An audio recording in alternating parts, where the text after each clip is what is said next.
Non, je disais à Mohamed, c'est quand même l'avantage que vous avez quand vous êtes fier. Vous avez beaucoup de voitures. Il y a plein de couleurs. Vous pouvez bien remplir. Les parcs, l'exposition, et beaucoup de choix, même sur les expositions extérieures, quand c'est bien mangé.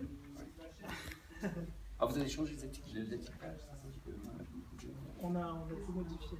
On a modifié les locaux pour l'accueil des clients, pour les rassurer, pour leur montrer aussi tous ceux qui nous ont fait confiance depuis des années qu'on a investi. Oui. On n'est pas en train de fermer à l'heure où l'automobile est difficile, mais on investit. Oui. Et puis le groupe Fiat se porte très très bien. Donc c'est une marque plutôt axée sur l'avenir. Oui. Là honnêtement.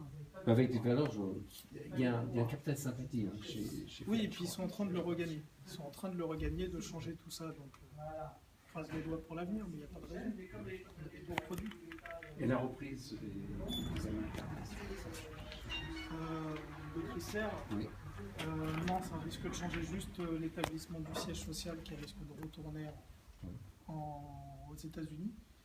Mais sur le principe, ça n'a strictement rien changé, à part gagner des technologies qu'on n'avait pas ou des plateformes de véhicules qu'on n'avait pas, des 4x4.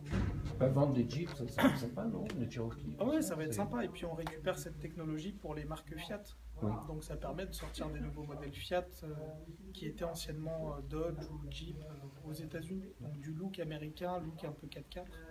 C'est une bonne chose. C'est une bonne chose. Ouais. Est-ce que les clients voient clair, genre point de vue segmentation entre Fiat, Lancia, Les clients Fiat, oui, ils connaissent le principe entre la marque Fiat qui est généraliste, la marque Lancia qui est axée sur le luxe, oui. et marque Alfa Romeo qui est plutôt sportive. Donc ça, les clients connaissent. Après, les clients extérieurs ne connaissent pas du tout.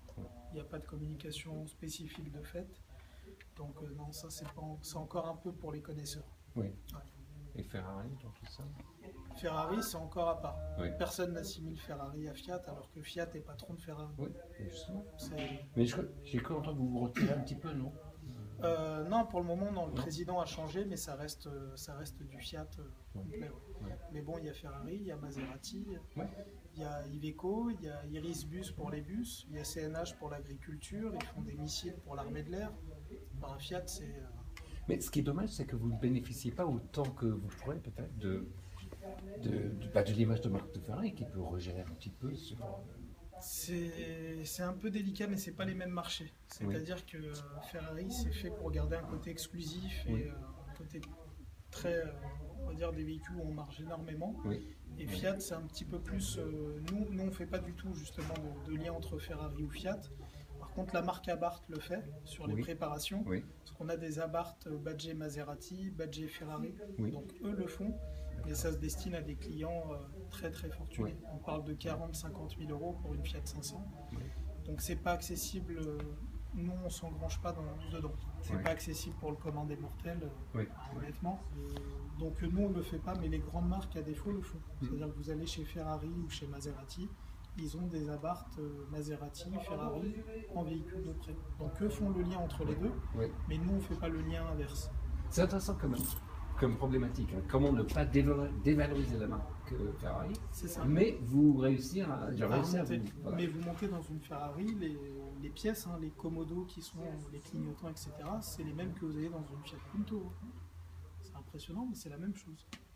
Donc on bénéficie aussi des moteurs indirectement de Ferrari avec les préparations sur les véhicules Abarth et de la technologie pour tout ce qui est freinage, écologie. On est la marque la plus écologique depuis 4 ou 5 ans de suite. Donc ça, c'est aussi lié au fait qu'on est des motoristes très très haut placés. Oui. Et Fiat reste quand même l'inventeur du turbo diesel. Donc, voilà, vous pouvez rouler en Mercedes, en BMW, ça reste Fiat. Hein. C'est une image de marque qu'on a, mais qui est très peu... Fiat ne communique pas dessus. Ils veulent faire du volume. C'est une stratégie comme une autre.